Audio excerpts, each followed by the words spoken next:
Good afternoon to one and all. I am R.V. Kiran, Assistant Professor, Department of Mechanical Engineering.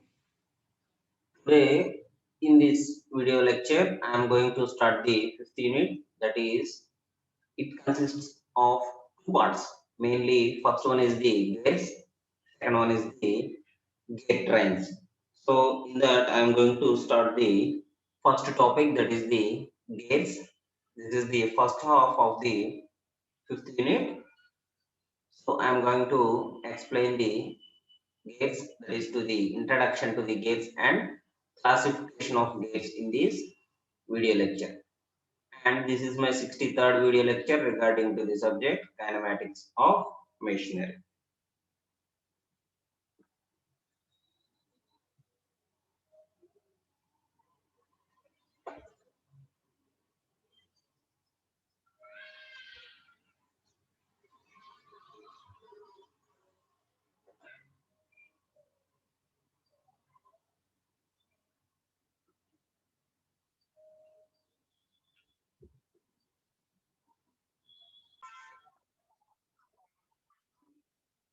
So our main topic is the gates.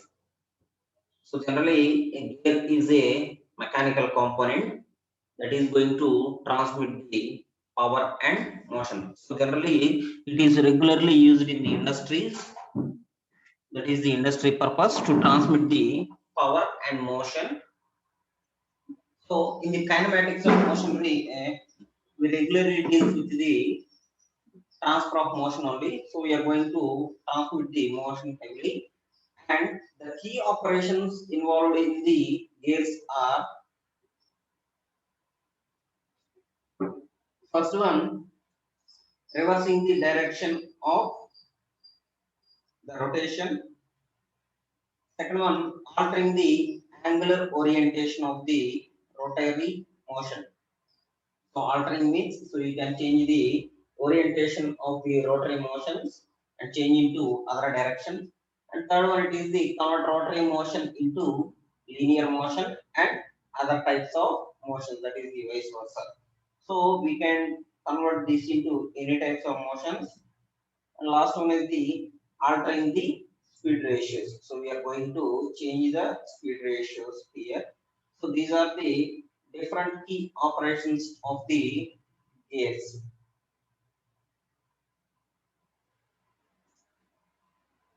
So mainly these gears are going to transmit the motion and power.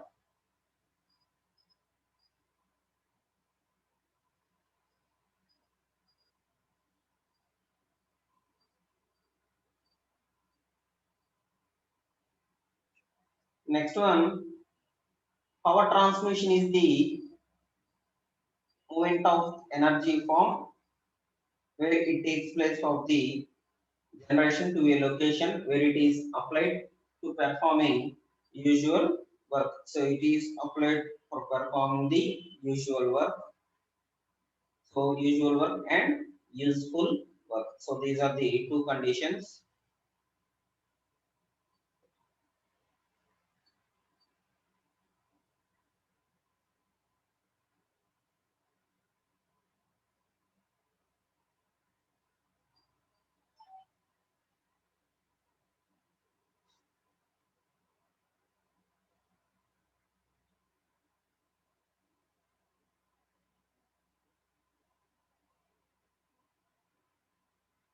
So regarding up to the place of generation to a location, it can be applied to performing useful work. And a gear is a component with a transmission device. So that transmits the power or any other motion, and that transmits the rotational force to another gear or device. So it is useful to transmits the rotational force to the another gear or device. So these are it is used in the these types of conditions. Next one, we go to the different characteristics of the gears. So in the geometry case, that is the perfectly designed case, it consists of toothed wheels. So that is the For a sprockets or gears, there are the two three wheels to be designed. And second one, it transmits the motion and power from one shaft to another shaft when they are very close to each other. So there is no gap between these two elements. So in that position only, we are going to transmit the motion from one place to or one gear to another gear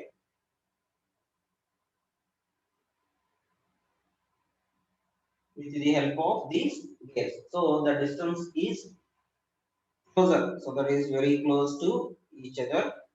So in that form only you are going to take that.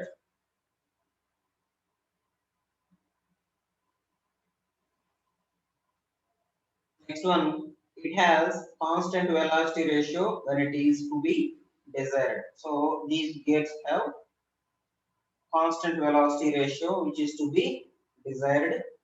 And in comparison with the belt drives and the chain drives and friction devices, these are more compact. So more compact in ratio. So these gears are more compact in size also. And next one, it is used to operate at very high speeds.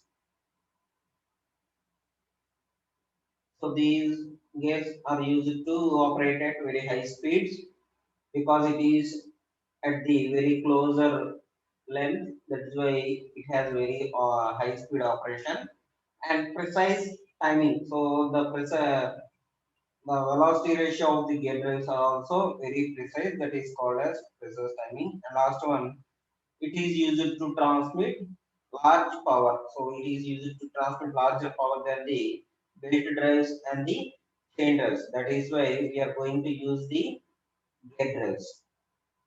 So these are the different characteristics of the gear drives,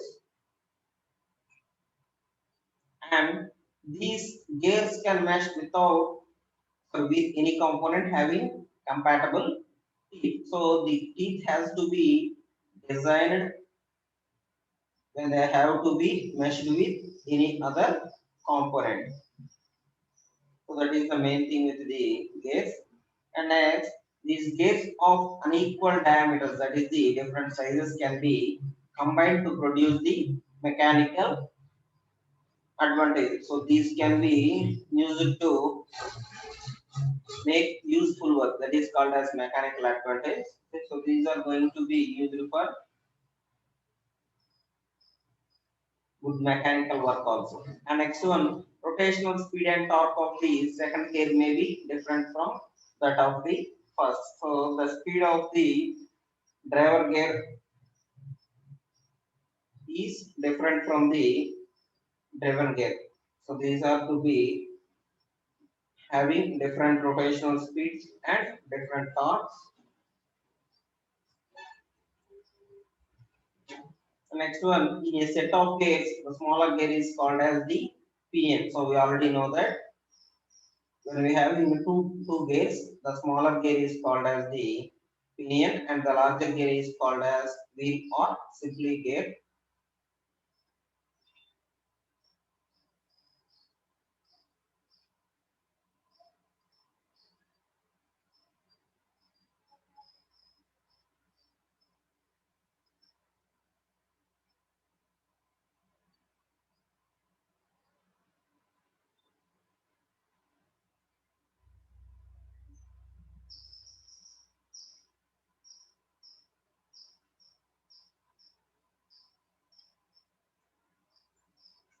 Next, different types of gear materials. Known as the gear materials. So these gears can be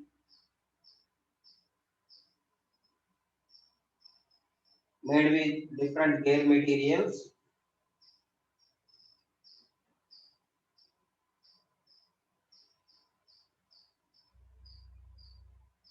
So first one is the certain non-ferrous alloys. So we can make it with the non-ferrous alloys which does not contain any ferrous element. That is the copper, bronze, brass, and aluminum. So these are the non-ferrous alloys. Second one is the cast iron. So this is the commonly used material for the gears and other materials. Next one is the plastics.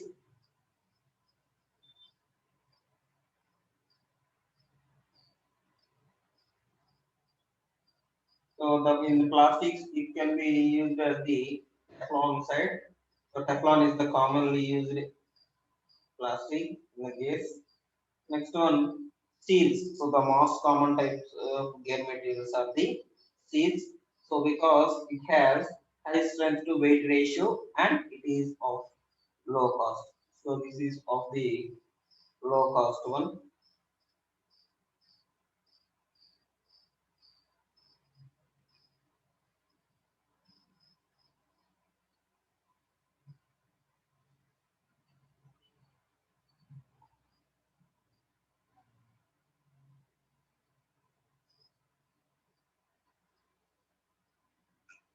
Next one is the classification of gears.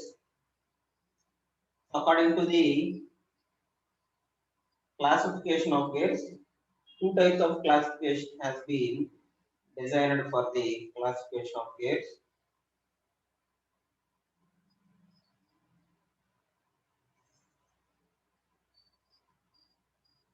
First one is the according to the position of axis of the shaft.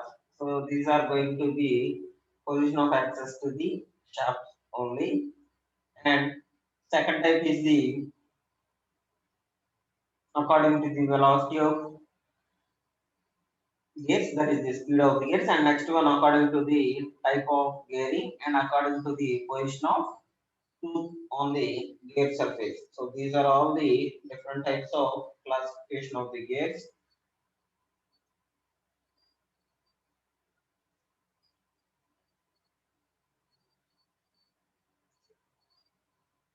In that we are going to see the first one, that is according to the position of axis of the shafts.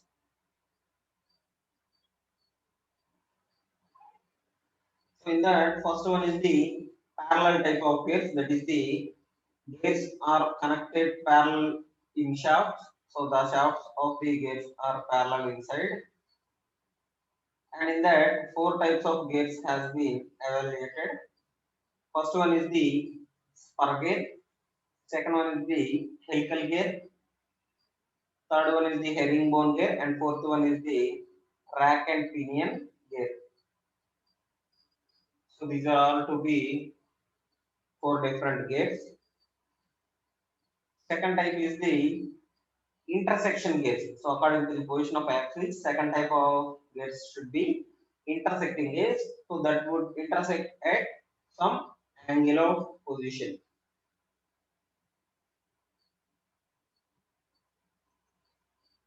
So the best example for the intersection gears is the bevel gear with straight screw and spiral teeth.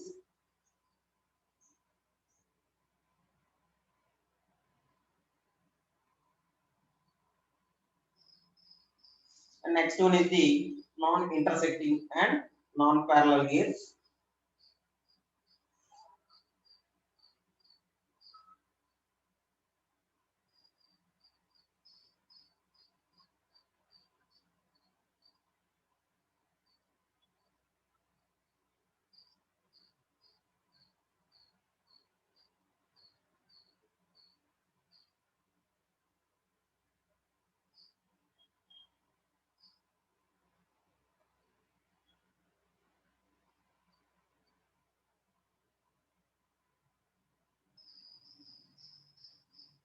So in the non-intersecting and non-parallel, the gears which connect the non-parallel and non-intersecting shafts are worm and worm gears.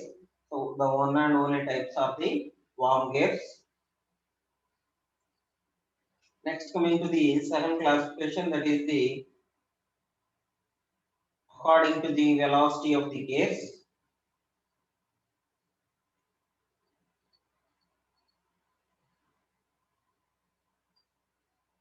So according to the velocity of gears, it can be divided into three types.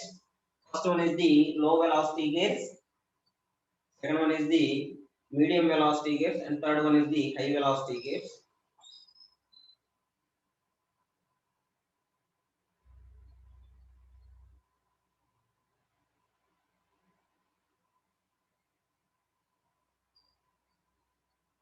So in the low velocity gears, the speed of the gears should be less than 3 meters per second. So that should be less than 3 meters per second.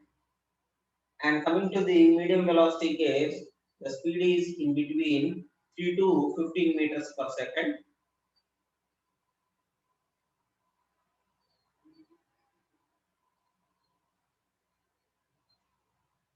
And next one, high velocity gears.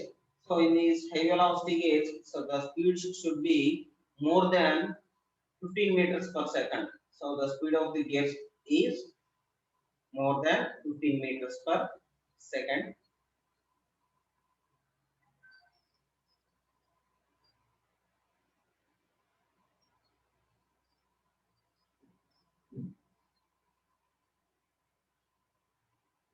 Next one is the according to the type of gearing. First one is the externally gearing. So in the its externally gearing, the gears are going to be externally meshed with each other. So the meshing should be on the external side.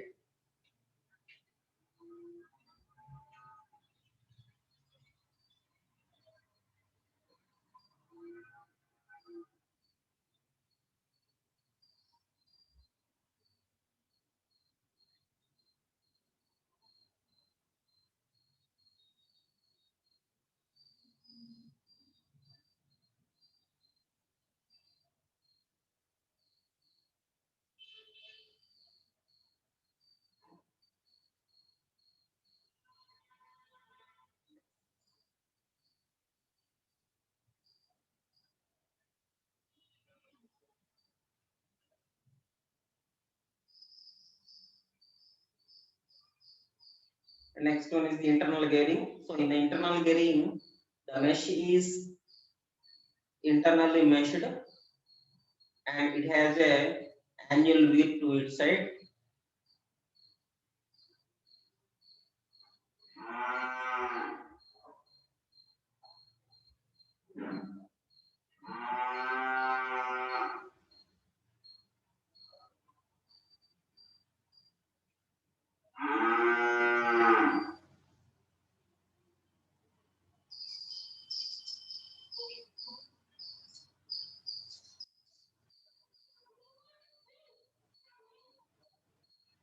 The last one is the rack and pinion gear. So in the rack and pinion gear, the straight line has a straight line gear rack and the circular wheel is the pinion. So in this, a straight line path is generated. So a straight line gear type module is generated and it is called as rack, and a circular wheel is moved on the straight line gear. So it is used to be the pinion.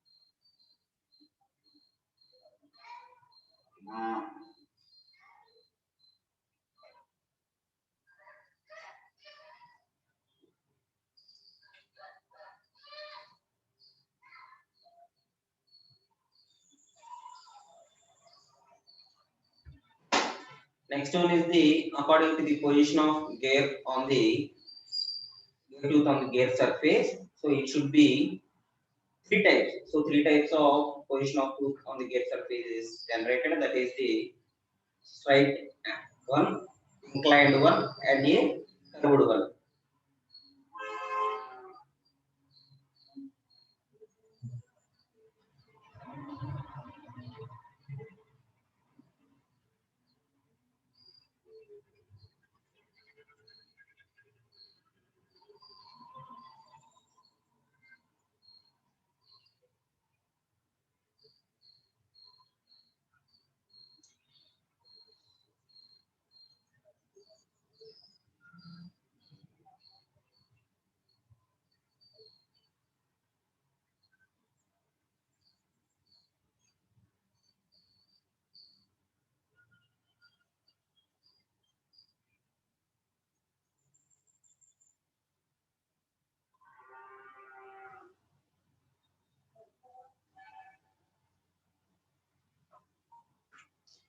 Next, the worm gearing is essentially a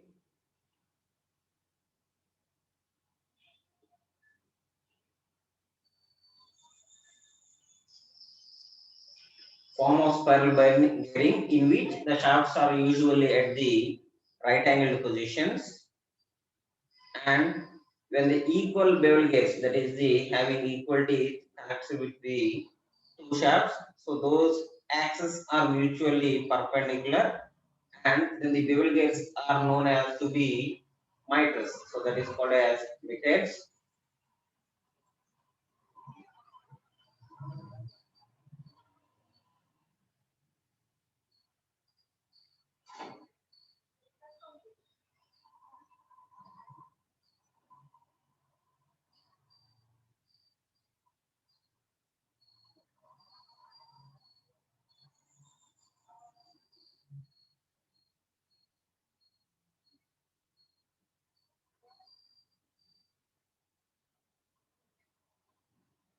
So you can see it in the picture also. So these are the single helical gear, double helical gear, and bevel gear, and the spiral gears.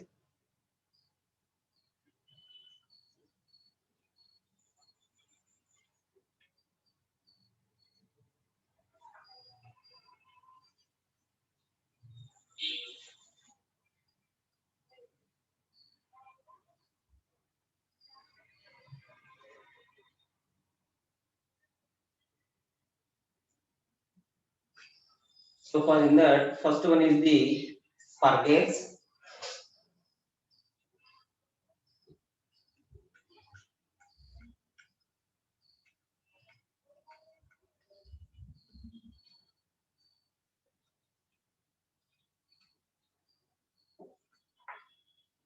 So in these, it has a parallel and coplanar shafts which are connected by the gears, and these are called as spur gears. So that is used to be,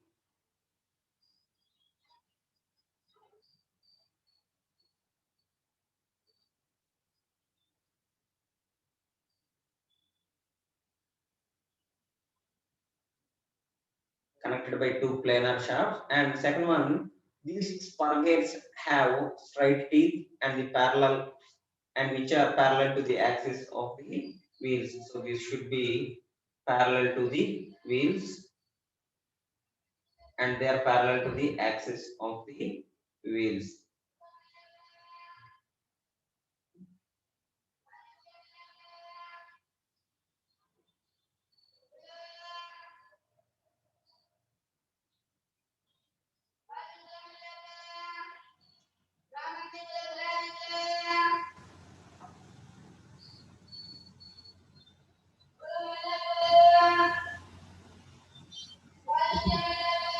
Next one, that advantages of the circuits are their simplicity in design. So they are very simple in design and economic to manufacture. So they are very easy to manufacture,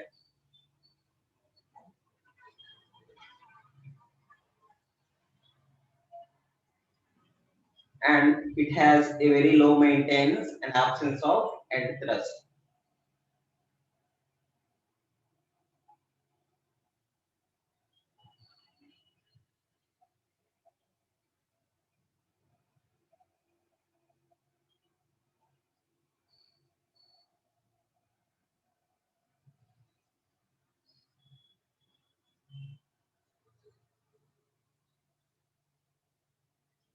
Next one, these spur gears are also known as the speed gears. So generally it is used for the higher velocity ratios, as we have seen in the classification.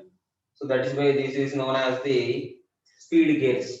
So it is also called as speed gears also. And these spur gears are the most common type of gears to be used. So these are the most commonly used gears. So because of its simple design and economic in manufacture.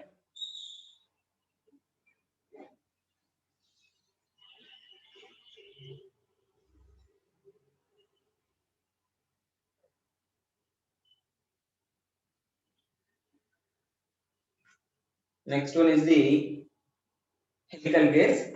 So these helical gates have their teeth which is inclined to the axis of the line shaft. So they are inclined to the axis of the shaft in the form of a helix. So these are in the form of a helix,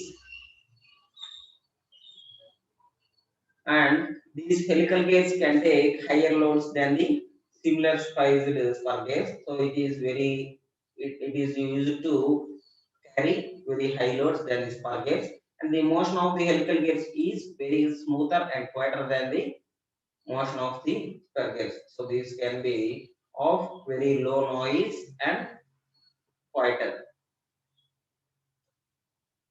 Next one, the angle of the helix on both the gear must be same. So the both helix angles must be same,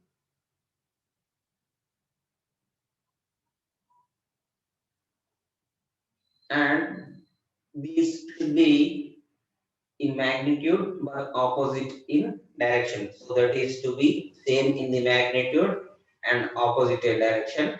So a right hand pinion measures with a left handed gear. So that should be the proportionate. And the last, these gears are usually considered as the high speed gears.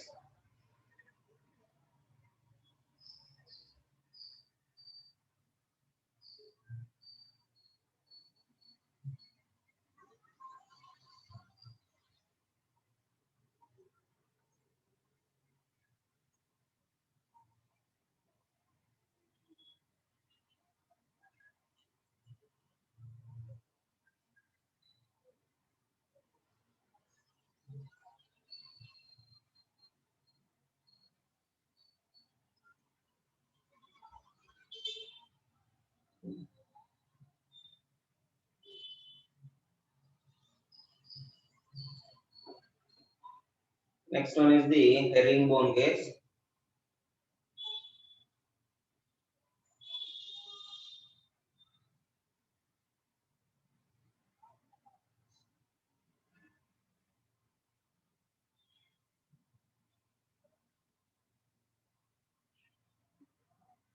So these herringbone gears resembles the two helical gears which are to be placed side by side. So in the picture you can see the herringbone gear. So half of the portion is related to the helical gear. So these are the two helical gears which is combined to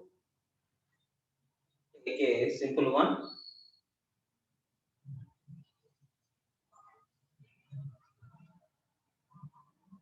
And a disadvantage of the herringbone gear is that it cannot be cut by simple gear hopping machines. So general manufacture is not useful for these herringbone gears.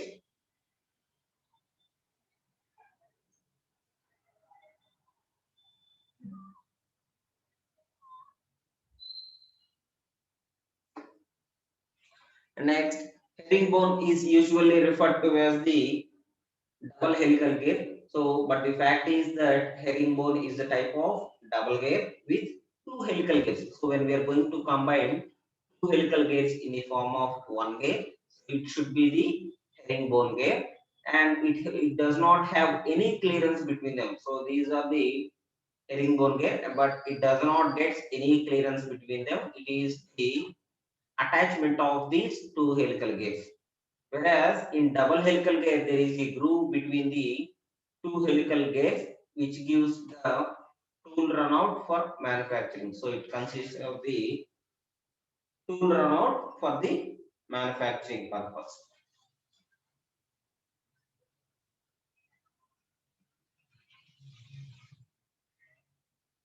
Next one is the bevel gear or miter gear.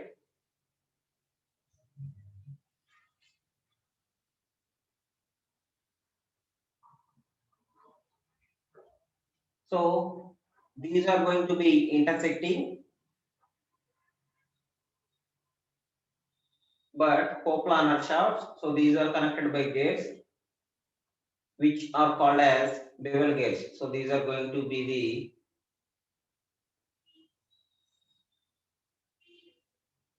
bevel gauge, and straight bevel gauge can be used on the shafts at any angle. But when it is right angle, this is the most common type of used in the bevel gauge.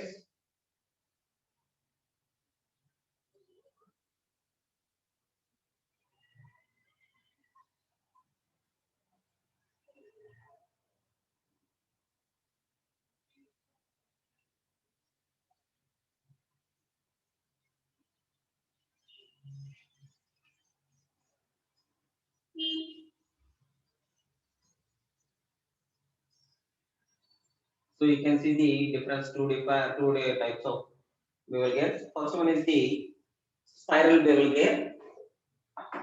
Second one is the zero bevel gauge. So in this spiral bevel gauge, the teeth are oblique inside, and the spiral gauges are quieter and can take up more loads as compared to the straight bevel gauge. So this is the spiral bevel gauge. So the teeth are angled in position. You can see the teeth here. So it is of some angled in position.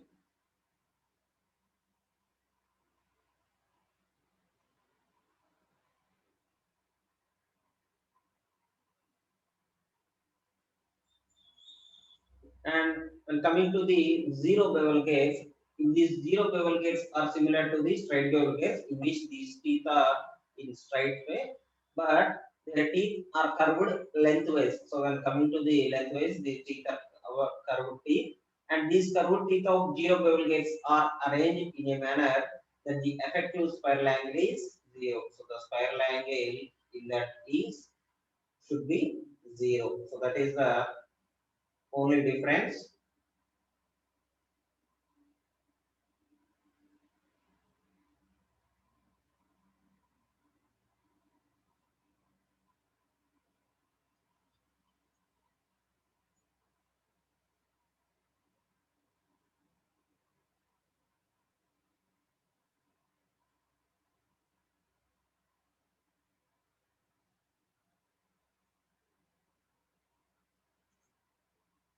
Next one is the worm gates. So these worm gates are used to transmit power at 90 degrees when they are high reductions are required. When high amount of reductions are to be required,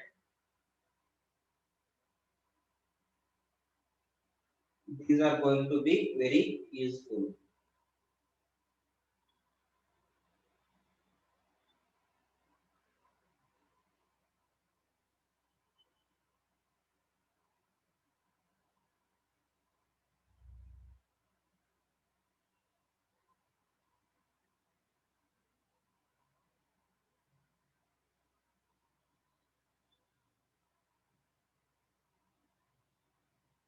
And in worm gate, one gate has the screw threads, and due to these, worm gates are quiet and vibration free, and it has a smooth output. So due to this, it has a very smooth output also.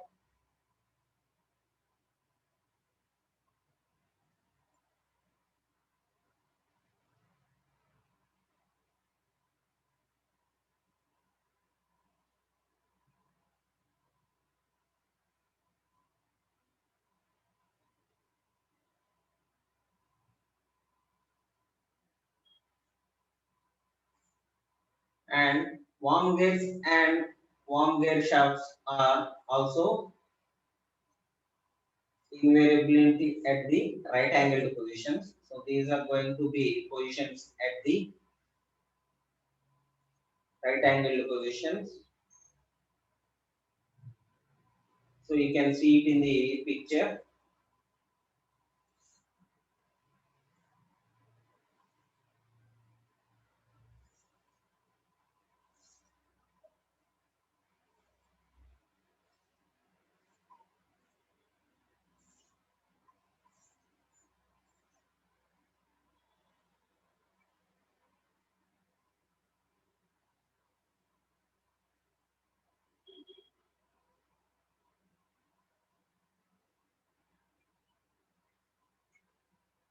Next one is the rack and pinion gates.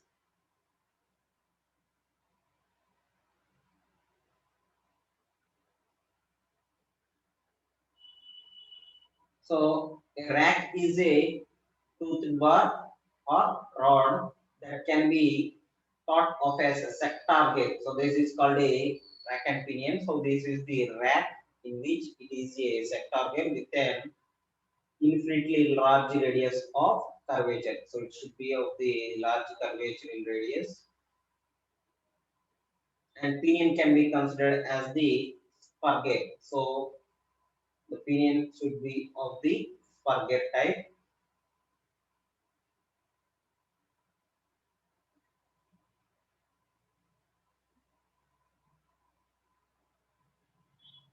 And torque can be converted to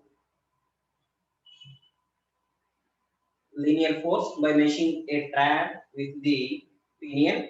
And if the pinion is going to be turned, the rack moves in a straight line. So the rack position is to be the straight line position.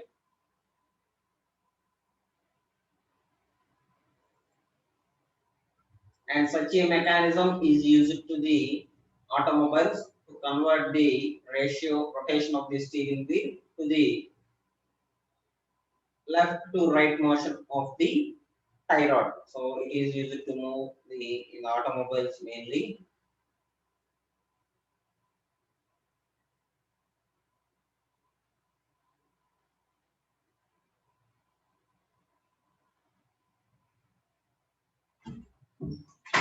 So this is the rack gear. So you can see it in the straight line, and the rolling one is the pinion gear.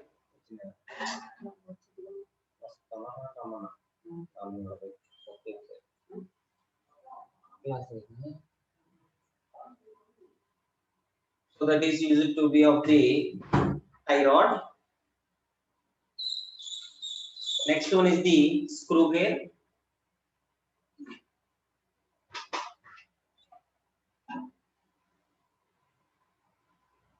So in this screw gear, a helical gear that transmits the power from one shaft to another, which are non-parallel and non-intersecting gears. So that should be the screw gear.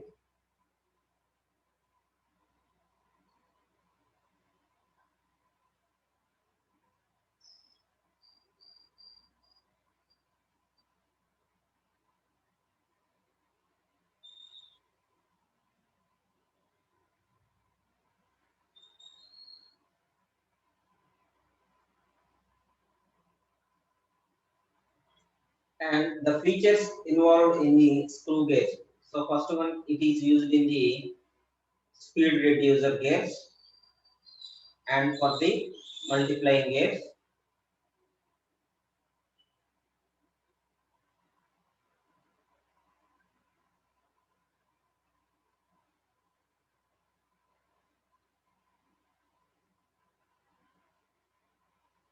And these are going to be tends to where as the gear come in the sliding contact. The gear is used to be in sliding contact, it is used to wear sometimes.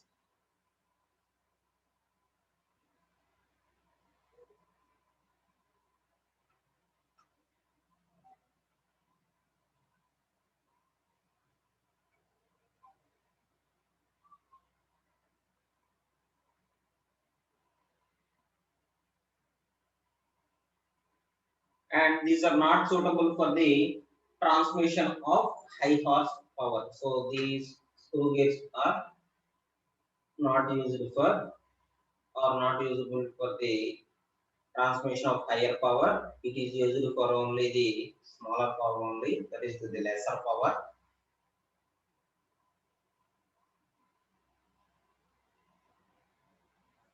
And the different applications of these screw gear to be, it is used as the driving gear for automobiles, and it is used in the automatic machines that require the intricate movement. So it requires the intricate movement of the automobile gears.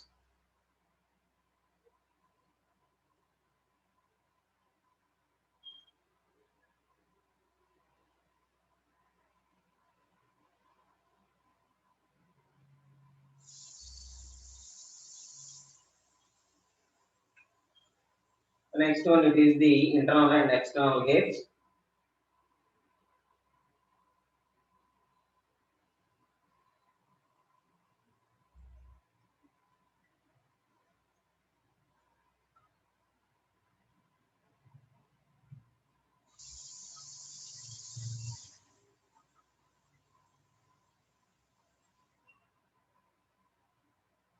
So an internal gate is the one with the teeth formed on the inner surface of the cylinder or cone. So these are formed on the inner surface of the cylinder or cone. So you can see it in the picture. So this is the internal gate, and an external gate is used to rotate in the motion. And next one, this is the external gate.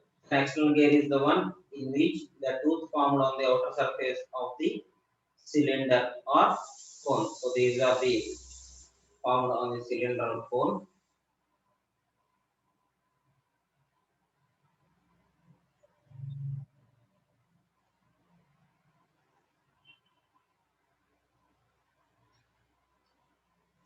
So these are to be the internal and external gates.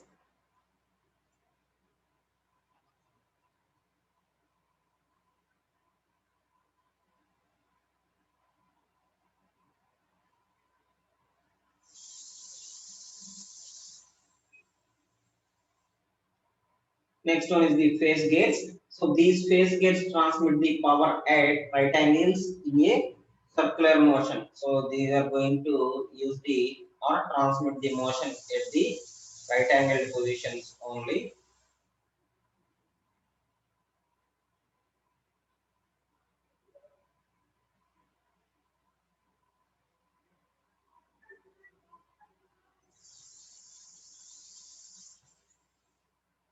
And these phase gates are not very common type in the industrial applications. So in the industrial application purpose, they are not using the high mode.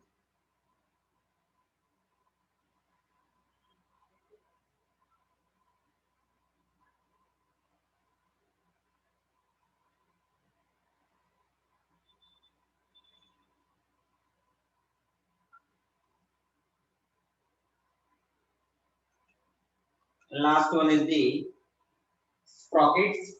So these sprockets are used to the run the chain drives generally or belt drives. So these are mainly used for the chain or belt drives. So it is used to run the motion or transmit the motion from belt drives to chain drives. So they are typically used in the conveyor systems. So they can be regularly used in the conveyor systems.